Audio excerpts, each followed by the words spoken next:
My name's Nick Draghi, and I'm one of the founders of SafeTrek. And then another introduction. So your name is, and for your team name, and then from your country. Sure. My name's Nick Draghi. I'm one of the founders of SafeTrek. We're part of NIM and SafeTrek, a merged team. And SafeTrek is from the United States, and NIM is from Russia. We collaborate. Where are we today? Mumbai, India. Yeah. Can you put it in a full sentence? Say we are in. We are in Mumbai, India, currently. Great. And when you're answering, you mind looking at you? Yeah, sure. looking direct to kind of pretend the camera's sure. not there. So, where are we today? We are in Mumbai, India. Great. Why is the Women's Safety X Prize important? Yeah, I think it's extremely important. The statistics speak for themselves, and honestly, each time that we look at them, it's kind of astonishing to ground yourself and understand the things that are happening to women across the world. Some of the statistics that we've learned, even personally, in this competition have been things that we haven't known, particularly the problems that India faces. And from our experience of being around for 5 years, we've also seen it personally in the emergencies that we've handled, the domestic violence situations. And it's a constant reminder of the work that we're doing and why it's important, and also why it's important that young companies and entrepreneurs bring solutions to market to innovate in the space and actually try and solve the problem. Why did your team build your product? Yeah, so we started 5 years ago. We didn't develop a solution for this X Prize in particular. We actually started back on a college campus in the United States trying to replace blue light emergency phones because we thought they were ineffective. And in reality, we realized it was a much bigger problem in the United States, especially, being that when you call 911 and you can't talk, they have no way of locating you. And so we wanted to build a solution that allowed any device with a connection, whether that's cellular, Wi-Fi, Bluetooth, Edge, the ability to get help on behalf of the user without them ever having to place a call or do anything for that matter.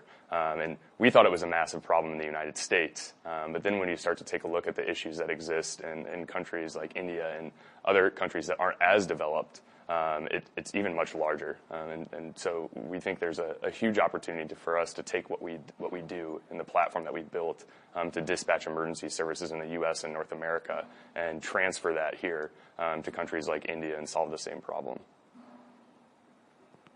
And what did your team build exactly? Yeah, so we have a platform, and essentially it allows us to dispatch emergency services. It's an API for emergency response at the end of the day that gives any device the ability to create a request, whether that's based off of any trigger, crash detection, a scream, pressing a button like NIM's doing on their Ring, or even wearables that can detect that someone's having a heart attack or some sort of medical emergency. We give those devices a voice where they traditionally wouldn't be able to actually call help on behalf of the user. They send a request to our platform and it populates on our web-based platform. And then that automatically, with real people behind the scenes and the data that we pull in, is able to pull in the information based off the lat and long of that device and dispatch the nearest emergency services. Do you have any worries about going into this testing round? So just scare the pigeon.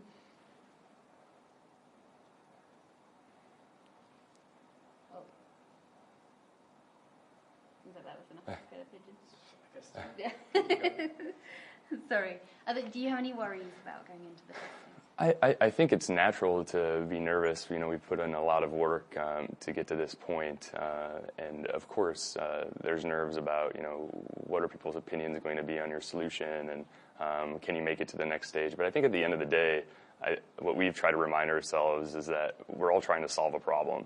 And at the end of the day, as long as a solution emerges from this that can solve it, that's the most important piece. So win, not win, et cetera, we're all part of this and we're all helping each other. And I think that kind of removes the nerves factor for us, at least, for me.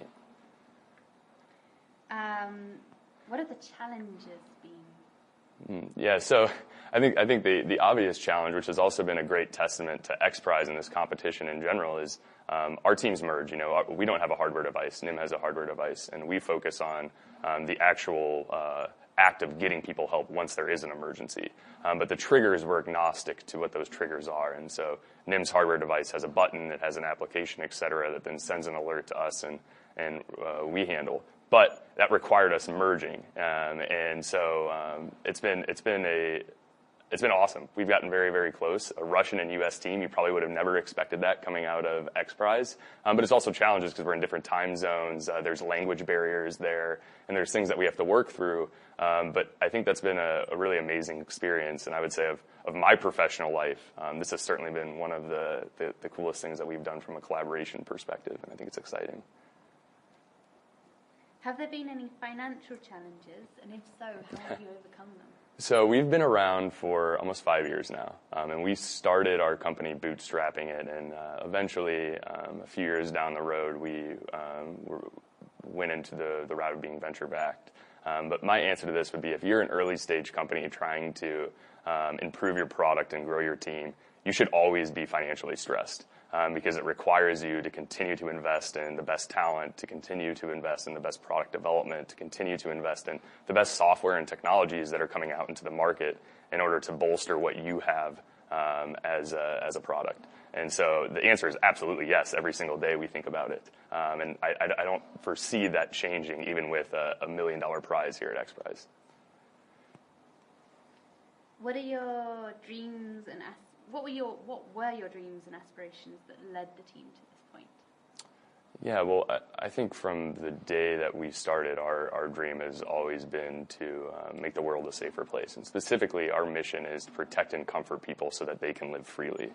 And each year, I think we would say our dream grows a little bit. Our personal company goal is to protect and comfort 100 million people. And I think that this XPRIZE is a great example of, and I think it's a perfect opportunity for us to deliver on that, especially with the population here in India, the prevalent problem. There's no bigger opportunity currently in the world for us to work towards that goal of protecting and comforting 100 million people. And so that's my dream. Protect and comfort 100 million people, that would be absolutely incredible.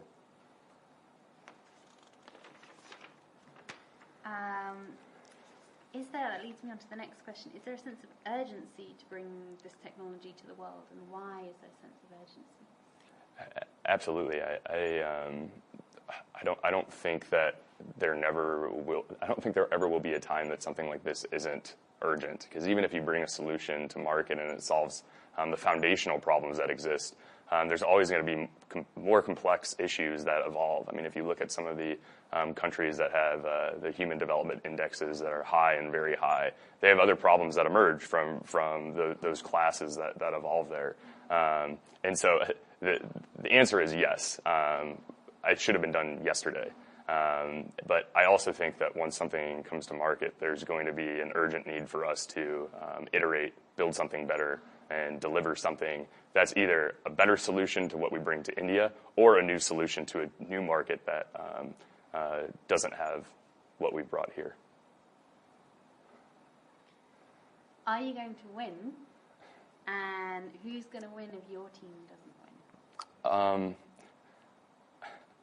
I like that question. I think the answer is I hope so. I hope we win.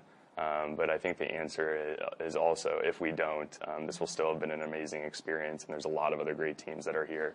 I think Sotella was something that was pretty impressive in the presentation that I was able to see on how their concept, if they're able to bring it to market, uses dynamic mesh networking to essentially remove the need for a singular device to be tethered to a phone.